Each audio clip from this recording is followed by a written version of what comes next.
Hey, how's it going? Here's Acts sketchbook. Looks like I just have 4 minutes today.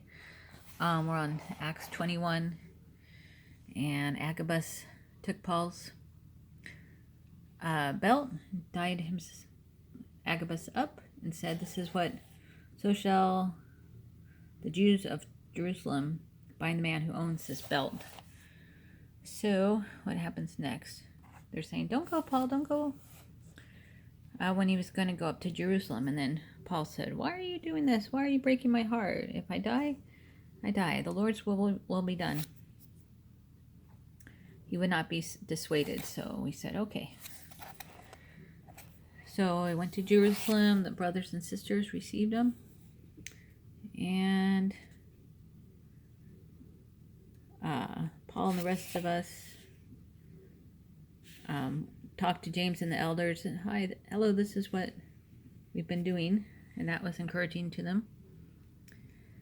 And then they explained 3,000 Jewish believers are zealous for the law. And they're saying, Paul says, turn away from James. Don't be circumcised. What should we do? Why, if they're so legalistic? And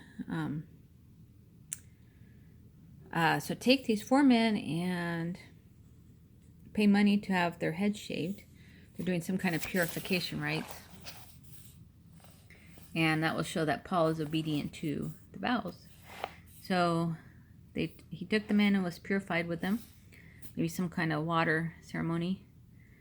And here's the date when the purification will end. And he went to the temple and was going to make an offering for each of them.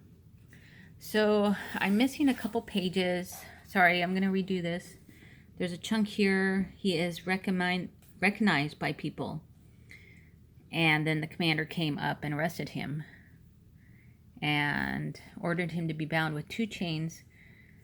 Then he looked and saw who he was and what he had. Then he asked who he was and what he had done. So the commander's like, "Who is it? Arrest him. Wait, bind him with 2 chains. Wait, who is he? What has he done?" And in the crowd, one person said one thing and one person said another. "What's the truth? Take him into the barracks. The barracks are where the soldiers live. Go." And when Paul reached the steps, the violence of the mob was so great that he had to be carried by the soldiers, by their shoulders, on their shoulders. I think, he had to be carried by the soldiers, not necessarily on their shoulders. They kept shouting, "Get rid of him, get rid of him."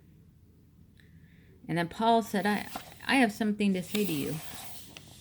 "Who are you? Are you Egyptian terrorists? Did you lead 4,000 terrorists out into the wilderness some time ago? And so please let me speak to the people. I'm from Tarsus, no ordinary city." Paul, a Jew from Tarsus. Paul wants to speak to the people. So he gets on this. So the commander says, "Okay, you can speak." So he gets on the stirrups and starts speaking in Aramaic. "Brothers, sisters, listen to my defense." When they heard him speak in Aramaic, they became very quiet. "I am a Jew born in Tarsus of Cilicia, and brought up in the city."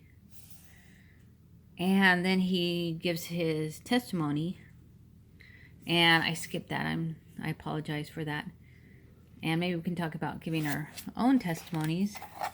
"My time's about to go out. When I returned to Jerusalem and was praying at the temple, I fell into a trance and saw the Lord speaking to me." Fell into a trance, saw the Lord speaking to him. "Quick, leave Jerusalem immediately, because the people here will not accept your testimony about me." Leave Jerusalem quickly. People will not accept your testimony. Lord,